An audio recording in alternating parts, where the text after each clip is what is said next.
Grato presentarles al ponente del día de hoy, el doctor Daniel Antonio Rodríguez Araiza, que es nuestro coordinador de enseñanza e investigación, que como ustedes saben es un experto en el tema de Leonardo da Vinci, ¿sí? Un apasionado de la historia de este personaje, y ciertamente debe de ser muy difícil abordar el tema y hablar de él a partir de todas las aristas que tiene este genio. Yo le preguntaba hace un momento que desde qué punto de vista lo iba a abordar, y me decía desde el punto de vista del genio, efectivamente, pero desde el punto de vista del anatomista también. Entonces es particularmente interesante la charla del día de hoy, y le doy la palabra a nuestro coordinador. Doctor, gracias. Muchas gracias.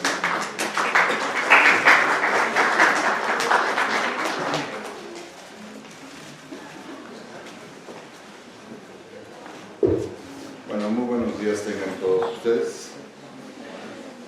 Para mí es un placer, siempre que me toca la palabra en una sesión general, y sobre todo cuando se habla no específicamente de medicina, sino se habla de las cosas que hay más allá de la medicina. Yo creo que todos los personajes que trabajamos en el área de la salud, médicos, enfermeras, paramédicos, debemos saber algo más que solamente lo que hacemos.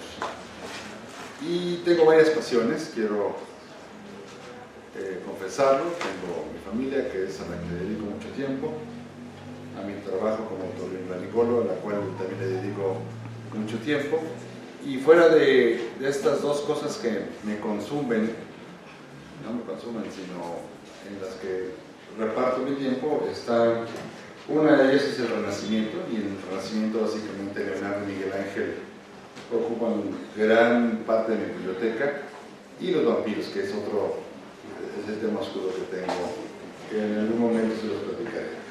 ¿Y por qué vamos a hablar hoy de Leonardo da Vinci? Cuando estamos 15 de abril, es su natalicio, y estamos a 566 años de su nacimiento. Entonces yo creo que vale la pena siempre recordar a los genios y a las personas que nos dieron un aporte importante a la humanidad. Entonces, la sesión general la titulé Leonardo da Vinci, el anatomista, y vamos a empezar la charla de esta manera. Quiero comentarles que el punto de vista de lo que se va a debatir ahora es mi responsabilidad.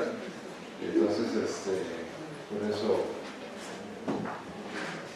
yo considero que es uno de los genios más grandes que he tenido la historia, perdón por lo que he tenido.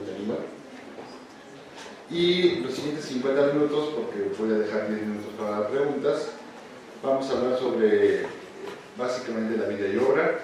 Les presento a Mona Lisa. Mona Lisa, que está aquí a mi derecha, es el tamaño real que tiene Mona Lisa en el Louvre, bueno, el tamaño real. Y al final de la sesión voy a hacer 5 preguntas. El que conteste perfectamente las 5 preguntas se lleva, sin equivocarse, se lleva el cuadro de Mona Lisa. Entonces, esto no es para que pongan atención, sino para que entiendan que es importante. La siguiente, por favor. ¿Qué pasa si yo agarro PubMed y pongo Leonardo da Vinci? Pues bueno, me aparecen 1692 resultados, en los cuales los artículos me hablan sobre algunas cosas relacionadas con Leonardo da Vinci. Si pongo los metabuscadores como Tridatabase, también puedo encontrar 106 resultados. Y si me voy a Cochrane, pues bueno, Cochrane también, si lo busco, me da todos los resultados, que son de los más avanzados. Quiere decir que si yo busco en un metabuscador científico el nombre de Leonardo da Vinci, aparece. Eso llama mucho la atención. Y si yo insidiosamente y particularmente veo qué ha hecho, por qué Leonardo da Vinci hace 566 años de que nació sigue siendo vigente, pues solamente quiero comentarles que Leonardo da Vinci fue el primero que describió la aterosclerosis.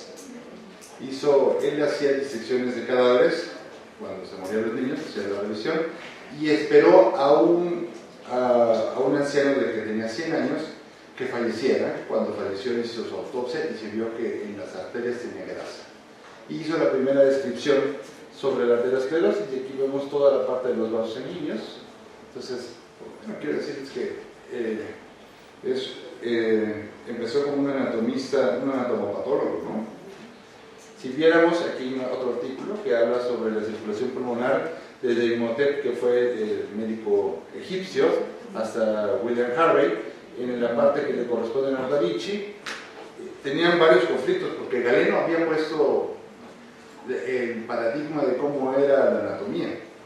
Y Leonardo da Vinci habló sobre las cavidades cardíacas, habló que las aurículas eran parte del corazón y dijo que el corazón era un músculo, cosa que desafiaba la teoría galénica del corazón. Aquí tenemos el subrario, está partido y es el atro de Highmore.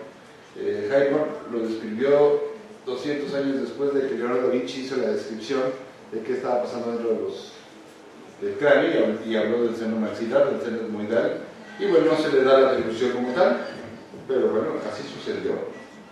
Si seguimos buscando, con Leonardo da Vinci y el aparato reproductor, Leonardo da Vinci comenta que era homosexual. Yo tengo mis dudas, voy a platicar conforme va pasando la plática, voy a darles mi opinión con respecto a ello. Y él decía que los órganos sexuales eran tan feos, pero tan feos, que si no fuera porque se arreglaban las personas hacia afuera, el acto de la cópula no se daría y la raza humana quedaría extinta, ¿no? Entonces, bueno, habla sobre cómo es la cópula y, bueno, lo que viene siendo el embarazo y el útero, y lo describe perfectamente bien. Da soporte con respecto a aquel otro artículo que habla sobre la historia de la anatomía del quiasma óptico y habla sobre los nervios craneales. Él se equivocó en todos los nervios craneales sobre la forma en cómo estaban las cavidades, pero se acercó mucho porque obviamente la disección en el post-mortem se cambiaba, ¿no? Pero sí platicó y hizo perfectamente bien cómo se formaba el quiasma óptico. Leonardo da Vinci decía, ese es un cuadro incompleto. Vamos a encontrar que muchas de las obras de Leonardo da Vinci son incompletas y eso se llama la adoración de los magos. Vamos a ubicarlo en el tiempo, 1476 aproximadamente, y esta adoración de los magos, que vamos a platicar más adelante de ello, Leonardo da Vinci decía, hay que dibujar de los huesos hacia afuera, y con esto hacemos una ampliación de esta parte. Si vemos aquí este señor anciano que parece realmente un cráneo de un esqueleto, si lo viéramos así, bueno, esa es la parte en la cual nos está diciendo, sí, hay que dibujar de los huesos hacia afuera. Y con eso decía de que un buen pintor tenía que conocer anatomía. Y llegamos a la obra más grande que ha tenido la historia de la pintura, que es Mona Lisa, y de ella también platicaremos casi al final de la obra. Dice que, eso es por lo que comenta en internet Google, Mona Lisa es el cuadro más visto en el mundo. Ustedes pueden ir a cualquier parte del mundo y le preguntan a un niño quién es, y les dicen que es Mona Lisa, o la Gioconda. Pero otro de los cuadros más vistos es Andy Warhol, es la lata de Campbell's, y en el internet tienen le gana por algunas millones de visitas Mona Lisa, pero es otro de los cuadros más vistos por internet. Entonces, con respecto a las estadísticas de qué es lo que se ve en internet con respecto a arte, y bueno, les comento esto. Pero vamos a centrarnos en el hombre, en el genio, y quiero comentarles que esta persona pasó muchas cosas en su vida para que llegara a ser lo que fue y para poder crear lo que quiso crear. Ya, doctora, ya solucionamos esto. Se queda de coordinadora el día de hoy. Sí, yo también la quiero mucho. Perdón. Bueno, entonces Leonardo da Vinci en su vida tuvo muchas peripecias. ¿Y qué es una peripecia? Aquí está, es un hecho o circunstancia adversa, repentina, que sucede accidentalmente sin previo aviso y que provoca un cambio en una situación actual. Por ejemplo, yo vengo en mi coche y sin querer le pego al de adelante, o me pegan. Entonces ya le llegué a la sesión general, y esto es un hecho de circunstancia adversa, repentina, que sucede accidentalmente sin previo aviso y que provoca un cambio. Ya llegué tarde. Pero posiblemente me encuentre pues no sé, de choque con Kidman, por ejemplo, y pueda yo conocer a una persona que me gusta mucho, ¿no? Puede ser una opción. Puede ser que yo compro un billete de lotería, lo dejo guardado y 6 meses después me doy cuenta que me saqué el premio mayor, y entonces es un hecho, circunstancia adversa, repentina, que accidentalmente cambia mi vida, pero si me vuelvo millonario, capaz que lo vuelvo loco. No quiere decir que todos los que tengan mucho dinero puedan hacer las cosas bien. Entonces, eso es lo que es una peripecia, y vamos a ver que Leonardo da Vinci tiene muchas peripecias en su vida. Vamos a platicar de ello. Vamos a ubicarnos a Florencia de 1452. Esa es Italia, y en esta parte se le conoce como la Toscana, en un lugar de la Toscana, en un pueblito cerca de Vinci, en una ranchería que se llama Angiano. Esa es Florencia. En esta época estaba amurallada, las casas estaban muy cerca. Dicen que podían abrir las ventanas y podía tocarse la ventana del frente. Ahora ya Florencia ha cambiado, pero así era la Florencia de 1400. Y aquí nace el genio, un 15 de abril de 1452. Su abuelo es el que era notario, y lo pone así, aquí está, claramente, pero se lo voy a traducir. Hoy ha nacido mi nieto, hijo de Serpiero, el 15 de abril, un sábado, en la 3:00 hora de la noche. Se llama Leonardo.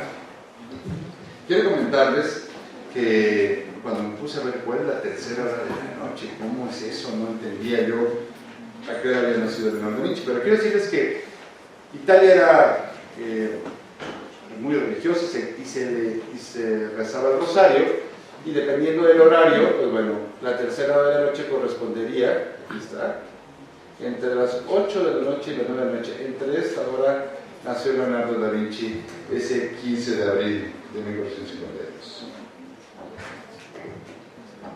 ¿Cuál es la primera peripecia de Leonardo da Vinci? Es que nace como hijo ilegítimo. Eso quiere decir que él nunca se casó con su mamá. En la época de hoy, realmente nos interesa muy poco si nos casamos o si no nos casamos. Bueno, eso es mi parecer. Pero en la época del Renacimiento, el ser hijo ilegítimo no te daba derecho a ir a la universidad, no te daba derecho a heredar. Entonces, era una de las cosas importantes. La educación no es una cosa importante. Entonces, su primera peripecia era ser hijo ilegítimo de Caterina y de Serpiero.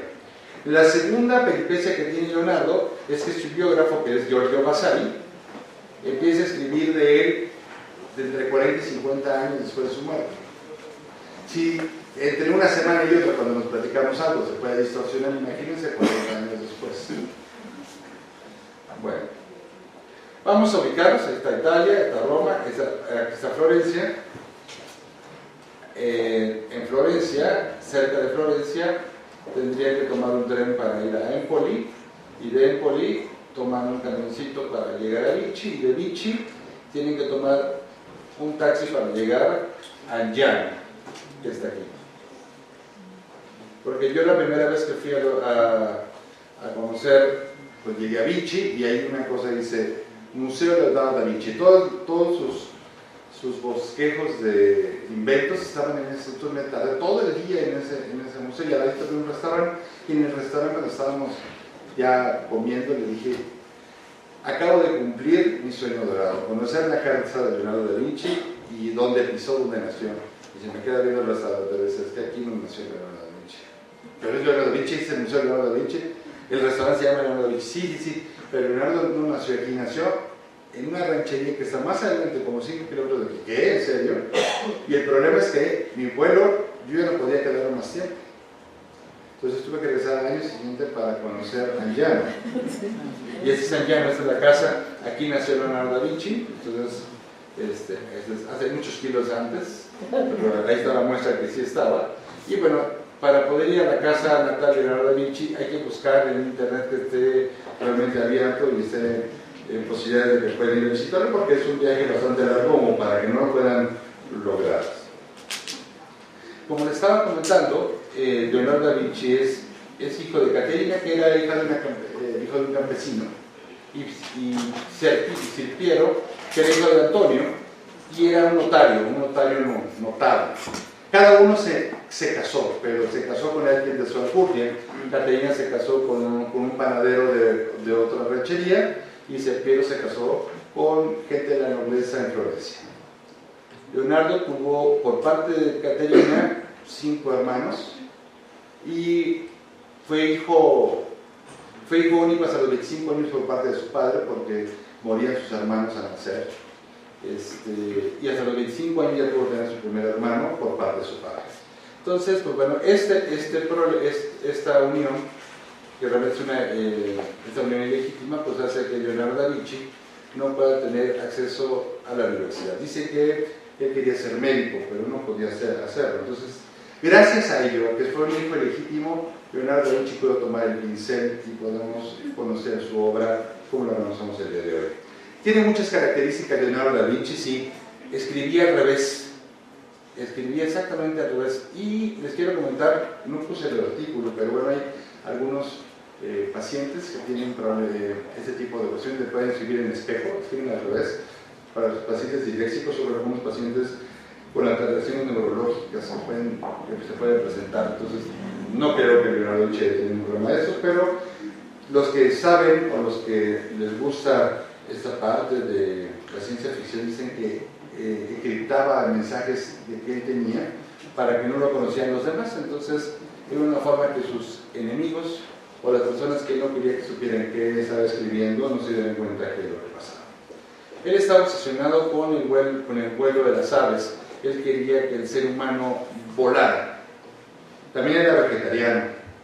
Dicen que no comía carne animal, que decía que no podía tener en su cuerpo cementerio de animales. De hecho, cuando tenía dinero iba al mercado, compraba los pájaros que estaban enjaulados y después los habría llevado al llegar al campo para dejarlos ser libres. Otra de las peripecias que tuvo Leonardo fue la separación de su madre. Aproximadamente a los 3 años fue separado de su madre y fue criado por su abuelo, por su tío y por su padre. Aproximadamente al tener la mayoría de edad, entre los 7 y 18 años de Vinci, o de Angiano, viene a Florencia. Y él tenía que vivir de algo, él no podía estar en la universidad, tenía que mantenerse algo, y su padre le dice, bueno, tienes que hacer algo. Y entonces lo presenta con Andrea de Verrocchio. Andrea de Verrocchio era un artista, pintor, escultor, y tenía un taller, y en ese taller inició Leonardo da Vinci sus primeras obras. Él ya dibujaba desde niño, pero aquí vino a refinar y a conceptualizar la cuestión de la pintura. ¿Cuál fue el primer encargo que se le tuvo a Leonardo? Fue un escudo. Su padre, con tal de que él tuviera dinero, pagó una familia y le dice a la familia, quiero que le ponga un dibujo aquí al escudo. Se lo lleva a Leonardo y dice, oye, la familia quiere que le pongas algo conmemorativo a la familia, y es un escudo muy especial, quiero que pongas mucha atención en él. Y entonces dicen que empezó a disecar lagartijas e hizo la cara de un dragón. Cuando terminó de hacer la cara del dragón, lo puso en el fondo del taller, hizo pasar al padre, y cuando el padre entró se espantó de ver esa cara de dragón. Dice, ¿qué has hecho? Y dice, esa es la importancia, y eso es lo que debe de provocar un escudo, protegerle. Dice que el padre agarró el escudo, lo vendió en el mercado, compró otro y se lo llevó a la familia. Eso cuenta la historia, a mí no me cuesta, pero era muy obsesivo compulsivo Leonardo da Vinci. Andrea de Verrocchio, entre tanto, le enseñaba el arte de la pintura y lo invitó a participar, como todos los artistas invitan a sus alumnos a participar con ellos. Por ejemplo, los residentes, cuando operamos una cirugía, los invitamos a cerrar, cuando operan las toconas, eso lo vamos a hacer. Andrea de Verrocchio invita a Leonardo da Vinci a hacer un angelito. Ese es el bautismo de Cristo. Vean, este es Juan Bautista, este es Jesús, este es el primer angelito y este es el segundo angelito. Él hizo ese angelito. Y me dice, pues bueno, ¿y cuál es la importancia de ese angelito? Pues bueno, la importancia de este angelito es que empieza a tener, uno, rotación y empieza a ver a la gente. Son de las cosas que en el Renacimiento no se veían, generalmente son muy, las expresiones no dicen qué está pasando, y aquí está viendo a Jesús y está poniéndose en el punto, en el momento de qué está pasando con respecto al cuadro. Si no viéramos la pintura antes de esto, pues vean cómo son pinturas planas, rectas, sin ninguna, la expresión es muy vaga, y si lo vemos aquí, la expresión que está marcando, con toda la textura, da mucha vida al cuadro. Dicen que Andrea de Verrocchio, después de pintar a este ángel Leonardo da Vinci, Andrea de Verrocchio dejó los pinceles porque dice que el alumno ha superado al maestro. Y Leonardo da Vinci escribe: mediocre el alumno que no supera a su maestro. Yo creo que eso es una realidad. Todos los alumnos tienen la obligación de superar a sus maestros. Siguió aprendiendo mucho en el taller de Andrea de Verrocchio, y aprendió también el arte de la perspectiva, desde un punto central y ver los puntos de fuga para poder crear las cosas en tercera dimensión. Y esto él lo exponenció.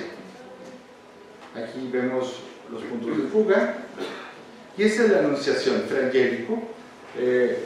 Vean cómo el arcángel le dice a María, todos los cuadros, para que nos ubiquemos, todos los cuadros están tomados, si lo viéramos en video, en el punto exacto cuando va a pasar algo o cuando sucedió algo. En este momento es cuando el arcángel le dice a María: estás embarazada del Hijo de Dios. Y entonces la expresión queda captada como tal. Ese es Frangélico, pero ¿qué dice Leonardo da Vinci? Bueno, aquí está el punto de fuga, todos estamos manejando la perspectiva. Leonardo da Vinci hace aquí está el arcángel y le dice: vas a ser. Bueno, sabemos que es María, y que María era una mujer. Todas las mujeres que en el Renacimiento tengan un libro con la mano quiere decir que son mujeres sabias. Pero quiero platicarles algo. Hay dos cosas muy importantes en este cuadro que marcan a Leonardo da Vinci. Necesito, como, ¿quién quiere pasar? Como Paz, venga, por favor. ¿Cómo te llamas? María Fernanda. Fer, por favor. Quiero que seas completamente sincera. Este es un cuadro que está en las Galerías Uffizi, en Florencia. Está ligeramente más grande. Quiero que veas el abdomen de María. ¿Sale? Ve el abdomen de María. Vente para acá. Ve el abdomen de María, ve el abdomen de María, ve el abdomen de María. ¿Qué viste en el abdomen de María en este trayecto? Como la parte que tiene ahí, no, como que sí, cuando la ves. ¿De acá? Los cuadros de Leonardo da Vinci son dinámicos. Esto hay que vivirlo. Por eso los invito a que vayan a Florencia a la Galería Uffizi. Ve el abdomen de María. Conforme vas avanzando, ve cómo va aumentando el volumen ven cómo va aumentando el volumen del abdomen. ¿Ya viste? Y aquí ya está embarazada. Aquí no se ve embarazada. Vela. Eso. Aquí no se ve embarazada. Y ahora vete caminando. Y ve cómo empieza a aumentar el abdomen. ¿Ya viste? Sí. Y aquí ya se ve. Bueno, esto es para que veamos que la pintura de Leonardo era revolucionaria. Pero este cuadro no solamente se queda aquí. Leonardo jugaba con la técnica, con las pinturas, porque no es como ahora, yo voy a comprar unas crayolas y pinto. Ahí se hacían los colores, se conseguían las paredes, se conseguían los telares, se conseguía el papel para poder escribir. Entonces, quiero comentarles que no voy a hablar tanto del cuadro, hay muchas cosas que platicar de aquí, pero este era el arcángel y esta es María. Es un ser divino y un ser terrestre. Y dirá: ay, doctor, sí está bien loco usted, ¿verdad? Hicieron estudios de rayos X desde 1478. Hicieron rayos X, y al hacer rayos X a esta pintura se encontraron con esto. El arcángel desaparece. ¿Por qué? Porque la pintura con la que pintó Leonardo, el arcángel, no tenía plomo. ¿Por qué? No lo sé, no lo sabemos. sabía que en algún momento íbamos a poder hacer rayos X y jugar con esta parte de lo divino y lo no divino. No lo sé. Pero cuando se le ponen rayos X, el plomo no lo capta, todo lo que ve aquí es plomado, toda es pintura plomada, excepto el arcángel, y entonces nos hace pensar si esto no es intencional de Leonardo da Vinci, porque lo íbamos a descubrir algún día, o porque fue algo, generalmente no hacía cosas al azar. Entonces, otra de las cosas que me llaman la atención es esto. Sigue pasando el tiempo, en 1976 es acusado de sodomía, tener relaciones sexuales con un menor de edad. En los artistas es como la homosexualidad, no se había visto tan mal, sobre todo en los artistas del Renacimiento. Pero a Leonardo da Vinci le costó mucho trabajo poder entender, porque era una falsedad, tanto así que después de haberlo acusado, porque había en Florencia unos buzones en el que cualquier persona se podía quejar, llegaba la policía florentina, investigaba y llegaba a decirle los cargos a la persona que estaba afectada. ¿Cuál era la multa? La multa era desde costo económico hasta la muerte. En esto varía. Pero entonces Leonardo da Vinci estaba muy afligido, tenía miedo que ya estaba pasando esto, y 2 meses después que llegó su juicio no se presentó nadie y se retiraron los cargos. Pero pues bueno, mientras, no les quiero platicar cómo la sufrió. Dicen, ese es San Jerónimo, y cuentan que este cuadro lo pintó exactamente en ese momento. Vean el sufrimiento que tiene San Jerónimo con la piedra que se está pegando en el pecho, y aquí está hecho por Leonardo, que está el león de Leonardo, cómo está viendo, cómo está sufriendo. Esa es la parte del sufrimiento que pasó en esa época, en esos 2 meses. Es un cuadro inconcluso, y bueno, les estoy comentando lo que cuenta la historia. Leonardo da Vinci tuvo que salir de Florencia, y sale de Florencia más o menos 2 años después. ¿Y por qué nace? ¿Y por qué sale de Florencia? Porque hay un atentado contra los Medici. Él en Florencia era parte de la corte de Lorenzo de Medici, que era de los grandes potentados. Aquí está Lorenzo de Medici, y ese es su primo Giuliano de Medici. Y el Papa en turno, junto con los Pazzi, que eran los banqueros de Florencia, orquestan matar a los dos para poderlos sacar de la jugada y entonces apoderarse a Florencia. Este es el autor de la muerte, del ataque. Solamente le da 19 puñaladas al primo. Él puede salir por una puerta trasera, y todo está orquestado por un sacerdote. En el momento que el sacerdote está en la catedral de Florencia, en cuanto el sacerdote levanta la hostia hacia arriba, llega otro sacerdote y él a atacar a ellos. Él sale ileso, Lorenzo de Medici. Él muere, y termina colgado en la parte central de Florencia. Con este movimiento turbio de político que pasa en Florencia, llegan las guardias florentinas y él tiene que dejar Florencia porque ya no es un momento adecuado para estar allí. Y entonces se va a Milán. Y Milán está al norte de Italia, lindando con Francia.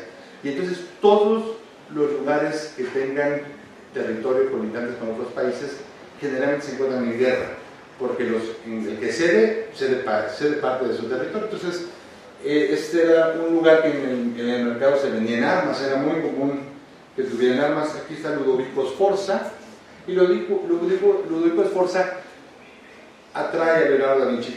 ¿Qué le dice Leonardo da Vinci para que él fuera a formar parte de la corte? Dice, mira, le escribe una carta y le dice, mira, yo soy un estratega militar, te puedo hacer las mejores armas que te puedes haber imaginado.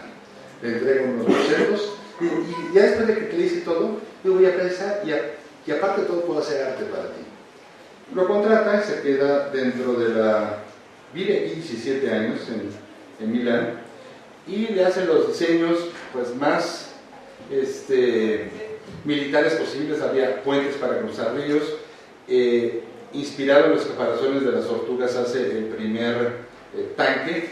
Cuentan el mecanismo del tanque como está escrito por Leonardo da Vinci. Si lo hicieran andar, las ruedas del lado izquierdo ruedan en sentido contrario al lado derecho y teóricamente no podría avanzar, pero comentan que es una estrategia de Leonardo da Vinci haberlo hecho así para que no supieran cómo tendrían que hacer este invento, porque ya todos estos bosquejos ya los hicieron a alguien en el tiempo, ya los hicieron y vieron que todos funcionan. Ludovico Sforza tenía un amante que era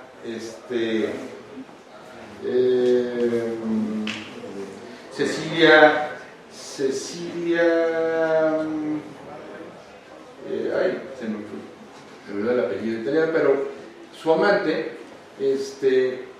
la dibuja y ven la forma en cómo cobran vida sus cuadros al estar, ella está viendo algo y esta que está viendo algo, el arriba está en defensa. Entonces sus cuadros cobran vida, dejan de ser fotografías para ser cuadros reales, ¿no?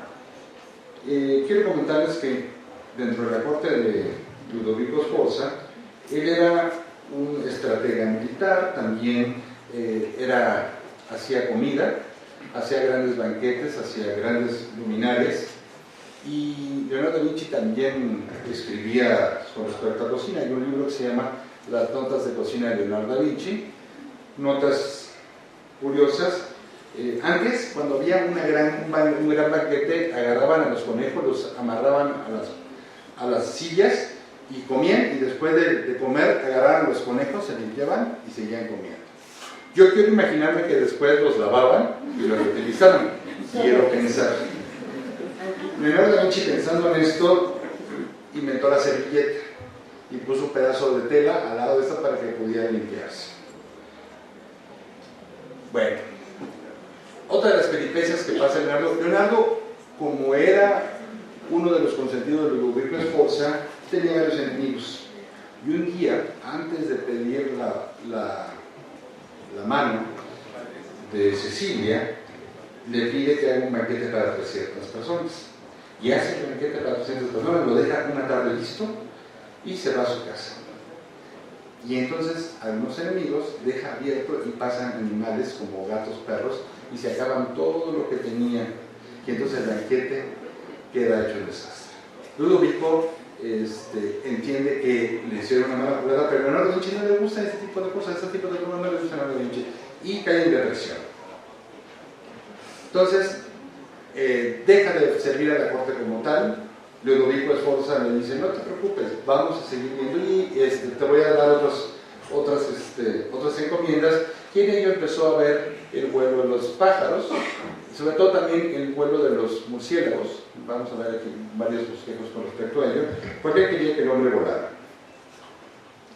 Y entonces le dice a Leonardo: te voy a encargar que pintes en el sótano de la catedral de Milán una obra magnificente. Va con los padres y entonces le dice que pinte la última cena. Se tarda 10 años en pintarla. 10 años en pintarla. Empieza con Jesús y termina con Judas. Vamos a continuar. Ahorita quiero platicar esto. Esta es Santa María de la Gracia. Les quiero decir que cuando vayan a Milán tienen que comprar los boletos como 2 meses antes, porque si no, les van a salir un boleto que puede costar 11 euros, que puede costar 100 euros en reventa y no vale la pena. Entonces, cómprenlos con anticipación si es que van a viajar a Milán, y es una obra que vale la pena visitar. Tiene 8 restauraciones documentadas, posiblemente sean más, pero las documentadas son 8.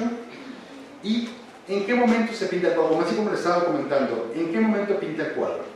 Y el cuadro se pinta en el momento que dice: alguno de ustedes me va a traicionar. Y entonces, pues todos, ¿qué pasó, no? Todos tienen una diferente gesticulación. Vamos a estudiar un poquito esto. Vamos a hablar, por ejemplo, este es Comiso Rosselli, en el cual la última cena, ven cómo a Judas lo ponen afuera. Otra, está en nuestro lado. Regresamos, vemos que aquí pues no tenemos halos, todos están adentro, todos y están compuestos en 3, 3, 3, 3. Quiero comentarles que esto llama mucho la atención. Aquí tenemos un nudo en el mantel de la mesa. Cuando se pinta, por ejemplo, desde el 1700 a 1900, cuando se pintaba a un jerarca, un rey, un príncipe con un perro, hablaba de la lealtad que había ese personaje ante su pueblo, ante su mujer, ante todo, cuando se ponía un perro. Y cuando se ponía en un caballo con 2 pies, era una persona fuerte, valiente, decidida. Bueno, cuando se ponía un nudo en un mantel, se conocía que alguien en la mesa siempre había una mujer sentada. Eso quiere decir que de todos estos, uno es mujer. Y es aquí donde el Código Da Vinci dio inspiración a hacer uno de los bestsellers en el mundo, ¿no? Quiero preguntarse cómo separa Leonardo Da Vinci a los apóstoles en 3. Y aquí cuenta la historia que se pinta Leonardo Da Vinci platicando con Aristóteles. Todos tenemos sublimaciones, ¿no? ¿Qué más hay que cumplirlas? A mí me gustaría hablar con Leonardo Da Vinci, si tuviera la oportunidad, va a ser muy difícil. Entonces, como va a ser muy difícil que yo vea Leonardo Da Vinci, a mi hijo menor le puse Leonardo, entonces voy a hablar con Leonardo. No me he casado, es un hijo legítimo, entonces creo que ahí va. Entonces, este es Leonardo, y está hablando con Aristóteles. Es un diálogo bastante interesante, ¿no? Bueno, vamos a irnos a esta parte. Es común, este personaje tiene rasgos femeninos, pero siempre cuando se pintaba a alguien joven, le ponían rasgos femeninos porque era el más joven de todo el grupo. Y aquí comenta que según el Código Da Vinci, y algunos estudiosos comentan que esto no es un hombre, sino una mujer. Aquí está Pedro diciéndole algo a Juan, se supone que es Juan. Y aquí tenemos, ¿saben quién es este?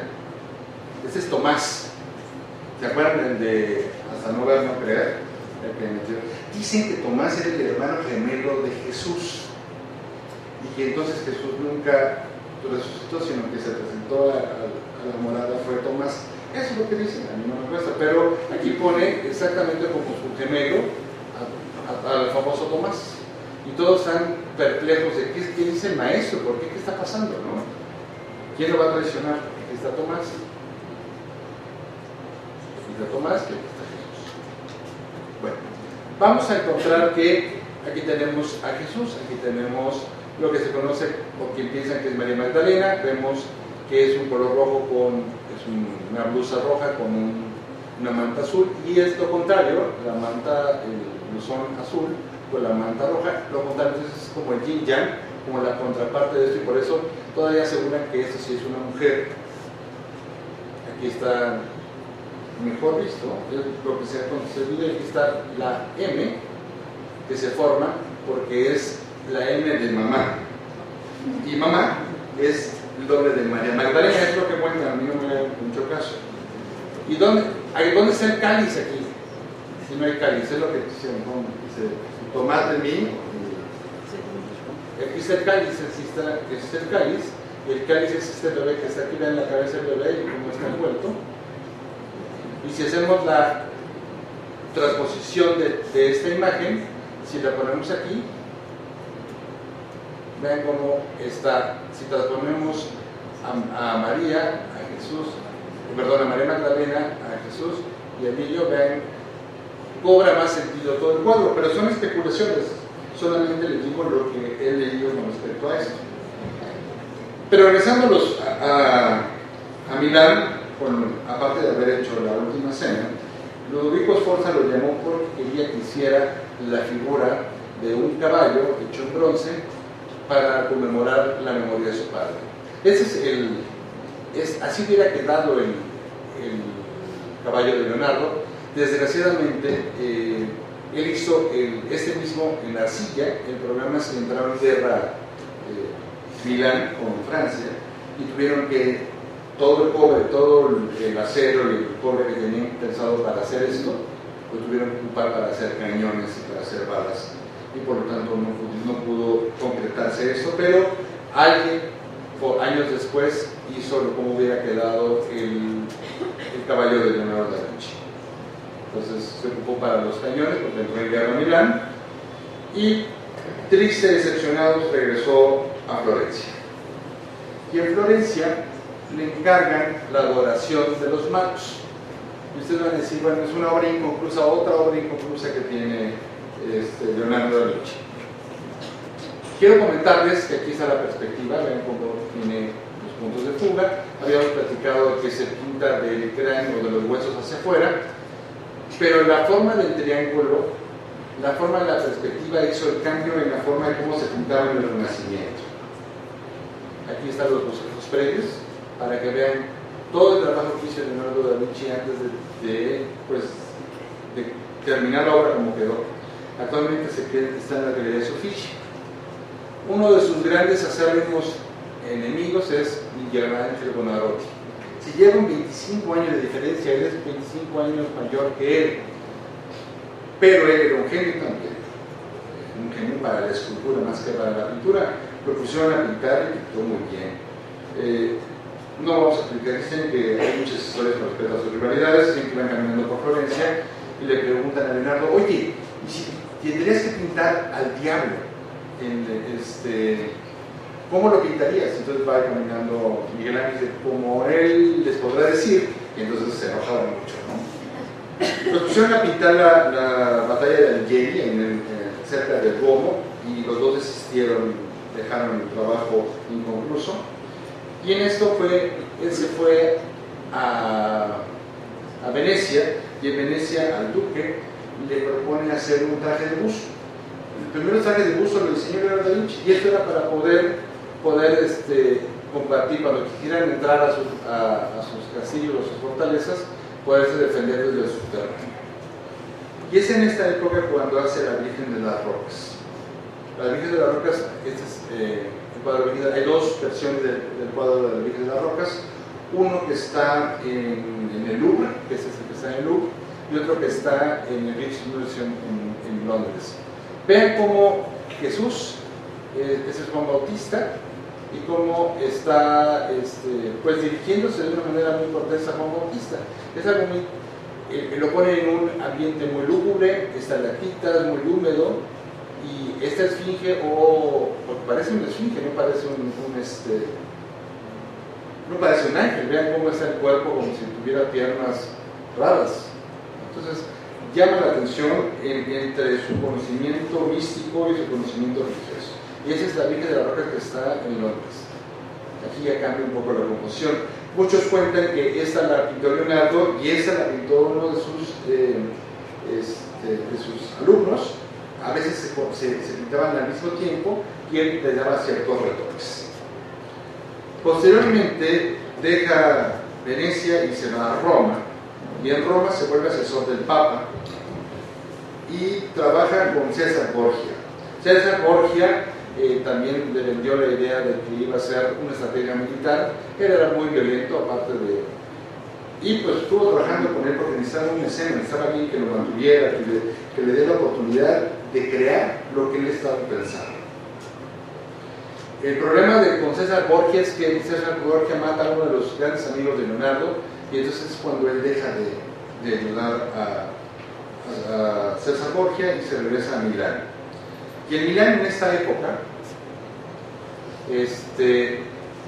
entre sus 50 y 53 años, pinta a Geraldine de Giocondo, la famosa Mona Lisa. Y este cuadro es muy representativo porque aquí está el maestro Leonardo, y aquí está uno de sus alumnos, Salai, Giacomo, como se le conocía, o Salai, el pequeño diablo que tuvo con él desde los 10 años. Y esa es una de las interpretaciones por las cuales los alumnos pintaban salud, lo mismo que el maestro pintaba. Les presento a Mona Lisa. Mona Lisa se encuentra actualmente en el Museo del Louvre y le han hecho muchos estudios a Mona Lisa. No voy a extenderme con esto, pero ha sido la obra más ridiculizada en el mundo, la más ridiculizada del mundo, la más ridiculizada del mundo, la más ridiculizada del mundo.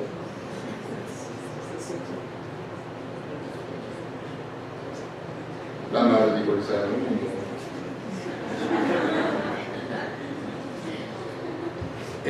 Tomaron en En el año 2000 hicieron un estudio con una cámara de 200 megapíxeles para poder ver el análisis de Mona Lisa y encontraron varias cosas muy interesantes. Lo primero es que Mona Lisa siempre estuvo en poder de Leonardo da Vinci, nunca la vendió, nunca se la entregó a nadie y estuvo con él hasta su muerte. Este es Francisco I, Leonardo da Vinci muere en Francia y dicen que la pintura siempre estuvo con él hasta su muerte. Por eso la pintura está en Francia. ¿Por qué muere en Francia? Queda con Francisco I y después forma parte de Napoleón. Dice que Napoleón le llevaba a su casa al campo y después terminó en el Museo del Louvre, y en el Museo del Louvre se exponía hasta que el 21 de agosto de 1911 es hurtada la pieza de la Mona Lisa por Vincenzo Perugino. Hay hasta un dibujo de cómo lo fue. Él trabajaba en el Museo del Louvre y un día que estaba cerrado se le extrajo. Aquí está la Mona Lisa. Pero quiero platicarles algo interesante de esto. Sí que saben quién es él, ¿verdad? Es Pablo Picasso. Pablo Picasso decía, los buenos artistas copian, pero los grandes roban. Pablo Picasso hizo la cárcel por el robo de Mona Lisa. ¿Qué doctor? Anteriormente había esculturas robadas del Louvre que se encontraron en el taller de Picasso cuando él estaba haciendo Las mujeres de Aviñón. Cuando se pierde Mona Lisa, van a preguntar si conocía a uno de sus grandes amigos, porque lo cachan a él con una copia que hizo Picasso. Dicen, yo no lo conozco. Entonces, aquí hay una serie de dudas que pueden hacer pensar que tuvo algo que ver, pero él tenía, Pablo Picasso tenía una copia exacta de Mona Lisa. A diferencia de una réplica, una copia es que sea exactamente igual a la original, y él tenía una copia. Y acuérdense que, bueno, Pablo Picasso se llama Pablo Diego de Francisco de Paula Nepomuceno Cipriano de la Grandísima Trinidad, Ruiz Picasso es su nombre completo, para que lo sepan. 2 años después encuentran a esta persona que trabajaba en el Louvre queriendo vender Mona Lisa en la Galería Uffizi, y entonces se recupera y regresa al Museo del Louvre. Hoy día se encuentra aquí en el Museo del Louvre en la parte de las pinturas italianas. Otra de las veces que salió Mona Lisa de Francia fue cuando visitó Nueva York en 1962 con los Kennedy.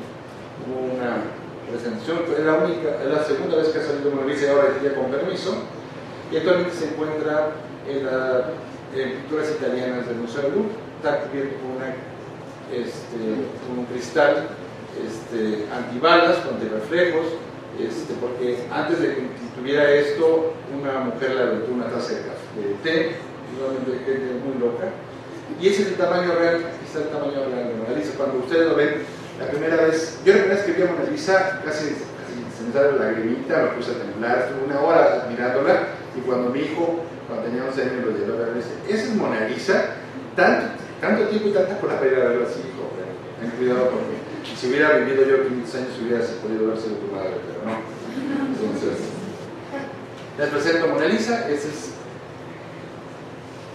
Y la técnica de esfumato hace que, por ejemplo, hace una difuminación en la zona tanto de la boca como de los ojos. Y por ejemplo, ustedes se pueden parar en cualquier parte de la sala y van a ver que Mona Lisa los está viendo siempre. Esa técnica de esfumato hace que a donde estén parados, estamos hablando de hace 500 años, podía estar viendo Mona Lisa constantemente. Y si ustedes ven la cara de los ojos de Mona Lisa, está sonriendo, pero si le ven la boca está seria, pero si le ven los ojos está sonriendo, si le ven la boca se pone más seria, pero si le ven los ojos, esa técnica se llama esfumato, y es cuando los cuadros cobran vida. Vamos a irnos a esta parte de la cara y vean, si le ven los ojos como que sonríe, pero si le ven la boca no está un poco seria, pero si ven los ojos como que sonríe. Y esto pasa, es cosas muy interesantes que tiene el cuadro de Leonardo. Hay muchas teorías, voy a hablar sobre las teorías. Gianluca Pacioli, él es Fibonacci y Gianluca Pacioli, y sí conocen los números de Fibonacci, ¿no? Los números de Fibonacci es 1 más 1 da 2, 2 más el previo da 3, 3 más el previo da 5 y así, y esto da el número áureo. Después de la tercera generación siempre va a salir la división entre el que se está dividiendo con el siguiente de 1.6, 1.6, 1.6, 1.6, con algunas variables en las partes terminales. ¿Esto qué hace pensar? Bueno, quiero comentarles que la naturaleza se divide a través de los números de Fibonacci. Todo es a través de la división de números de Fibonacci. Hasta los mismos músculos, los mismos huesos, pueden medir 2, 3, 5, 8. Números de Fibonacci. Somos seres divinos. Tenemos el número áureo en nuestra... Y bueno, dicen que aquí se inspiró Leonardo da Vinci para hacer Mona Lisa. Pero quiero comentarles que en el año 2000 juntaron, todos en algún momento hicieron Mona Lisas, ¿no? Entonces juntaron a todas las Mona Lisas del mundo, todas las Mona Lisas que habían pintado en el mundo, para hacer una exposición en el Museo del Louvre. Y se encontraron esta Mona Lisa en el Museo del Prado, muy bonita, pero no sabían de qué año. Entonces que le toman aquí un pedacito de aquí del óleo de aquí, lo mandan a estudiar, siglo XVIII. Ah, que lo datan. Cuando lo ve un experto en Louvre, le dicen, esto no parece siglo XVIII. Entonces, toma un pedacito de pintura, pero de la persona, de la mujer, lo manda a datar siglo XV. ¿Qué pasó? ¿Por qué siglo XVIII, siglo XV? ¿Qué pasó? Pintaron arriba del cuadro. ¿Ven cómo se parece a Mona Lisa? A la Mona Lisa del Prado. Cuando le quitan el color de fondo, vean cómo habían pintado Mona Lisa anteriormente. Esto lo habían cubierto de negro. ¿Si lo ven? Estaba cubierto de negro. Le quitan el color que tiene de fondo y vean lo que está. Si ponemos a las dos, vean la diferencia o las similitudes. La Mona Lisa no tiene cejas, esta sí tiene cejas. Dicen que Mona Lisa fue un cuadro que estaba en constante movimiento, en constante evolución. Dicen que también fue la parte femenina de Leonardo. Ahí está. Pero bueno, ¿quién no le pone la cara a sus cuadros? Vean, aquí está Cuevas, aquí está Diego Rivera, todos le ponen su cara a sus cuadros, ¿no? Se vale. Hay muchos enigmas con respecto a qué hay detrás de todo ello, no voy a meterme en más. Dicen que la Vía Láctea está incluida en las salientes de Mona Lisa. Este es David, Juan Bautista, y siempre señala como es arriba, es abajo, y por eso aquí se data la parte de las constelaciones en el orden. Bueno, ¿cuál es el código real de Mona Lisa? Mona Lisa aquí tiene una hiperlipidemia, tiene un problema de dislipidemia, y lo marca el cantelasma que tiene aquí, que son los cantelasmas. Vean cómo se tiene un cantelasma aquí. Bueno, podríamos pensar que sí tenía. Otros pensaban que estaba etérica, porque el color de la piel sí era no ambiente, pues él tenía problemas hepáticos. Tenía un lipoma, vean el lipoma que tiene aquí, que también está demostrado que tiene un lipoma. Pero bueno, si nos pusiéramos a estudiar a Mona Lisa en todas las cosas que se pensaban que tenía tuberculosis porque no tenía cejas, pensaban que tenía bruxismo, por eso tenía esa vista, esa mordida. Bueno, no vamos a... Dicen que tuvo una hemorragia venosa posparto y tuvo una hemiplegia, por eso está sosteniendo este brazo izquierdo. No lo sabemos, pero son puras teorías, pero siempre tan controversial Leonardo da Vinci desde su nacimiento hasta hoy día, pues 500 años después. Después se va a Roma, se va como asesor del Papa y aquí empieza a hacer disecciones dentro del Vaticano. Cuando se entera el Papa que está haciendo disecciones en cadáveres, bueno, aquí es el hombre Vitruvio, cuando está haciendo disecciones en cadáveres, obviamente el Papa lo corre de Roma. Y cuando lo corre de Roma,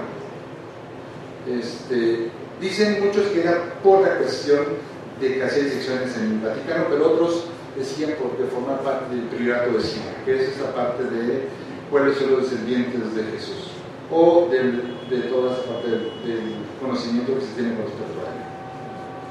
Sale de Roma expulsado y llega a Amboise con Francisco I y lo acoge en su corte. Leonardo da Vinci era un hombre grande, comentan que tuvo una complejía, no se tiene el dato preciso, pero era un hombre, ya voy a acabar, era un hombre que Era un hombre que estaba muy agradecido con Francisco I porque lo acogió en su corte. Entonces, él lo que quería entregarle era un regalo magnificente como él mismo. Y entonces, Leonardo da Vinci le hace el primer robot que existe en el mundo y le hace un león a Francisco I. No tenemos audio, ¿verdad? Bueno,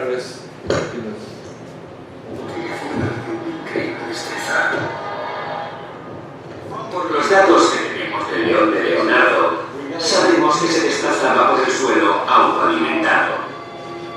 La mayoría de los que presenciaron la presentación ante el rey se enfrentaron al león mecánico con miedo, dado que jamás habían tenido ocasión de ver algo como aquello, algo capaz de moverse solo. Pero ¿cómo pudo Da Vinci concebir un artilugio tan elaborado y sofisticado? Uno que no se duplicaría hasta 300 años después. La ingeniería del león. Bueno, para que vean qué hizo Leonardo da Vinci hace 500 años. Un robot, el primer robot registrado en el mundo. Leonardo da Vinci muere en Francia, en brazos de Francisco I. Es un cuadro que está en la Academia de Florencia. Realmente no estuvo Francisco I en su muerte, pero es un cuadro que representa que él estuvo hasta su muerte, Francisco I. Actualmente su tumba está en Amboise, y bueno, es un genio, es un anatomista, es un astrónomo, es un cartógrafo. Y les presento las últimas obras atribuidas a Leonardo da Vinci. Y ustedes me pueden decir, ¿por qué dicen que son obras atribuidas a Leonardo da Vinci? Porque hoy día han encontrado huellas digitales de Leonardo da Vinci en el anverso y en el adverso de los cuadros. Hoy día, pues bueno, hay un robot que se llama Da Vinci, ¿no? Entonces, y el código Lester, que lo tiene Bill Gates y que lo expone en el mundo para que ustedes puedan verlo. A veces la corona. Entonces les comento, todo esto es Leonardo da Vinci, un pintor, escultor, anatomista, ingeniero, inventor, arquitecto, chef, músico, astrónomo, maestro de ceremonias y estratega militar. A las personas extraordinarias les pasan cosas extraordinarias. Yo creo que a Leonardo da Vinci, por eso le pasaron tantas peripecias, porque era un ser extraordinario que no conocía de límites. Entonces, un ratito.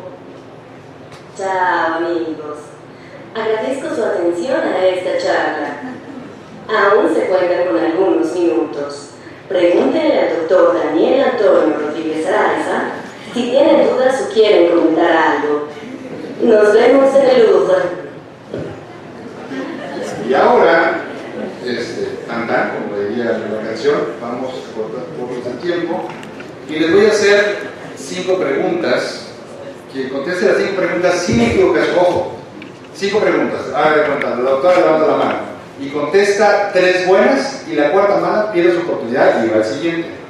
5 preguntas. Solo esas 5 preguntas. Quien las conteste correcta las 5 se lleva el cuarto. ¿Saben? El primero que levante, necesito gente que vea quién es el que va a levantar la mano primero. Entonces, la primera pregunta: ¿cómo se llama la ranchería donde nació Leonardo da Vinci? 2. ¿Cómo se llama el padre de Leonardo? Entonces, todas juntas. Primero les voy a decir todas juntas, me tienen que decir las 5. 2. ¿Cómo se llama el padre de Leonardo da Vinci? 3. La obra más conocida de Leonardo da Vinci. 4. ¿Cómo se llama la obra que se encuentra en el sótano de Santa María la Grazia en Milán? Y 5. ¿Cuál fue el regalo que tuvo Francisco I de Leonardo da Vinci? A ver, la doctora levantó primero.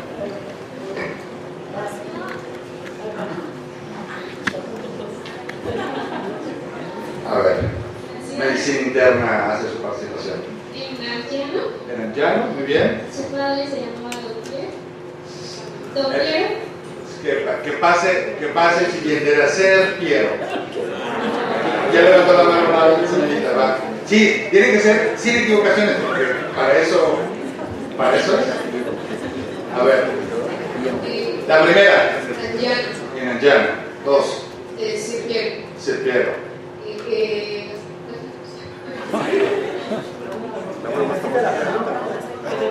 ¿Cuál es la obra más conocida? La Mona Lisa. La Mona Lisa. ¿Qué obra se encuentra en el sótano? Última Cena. La Última Cena. ¿Y cuál fue el regalo que obtuvo Leonardo que le hizo Francisco I?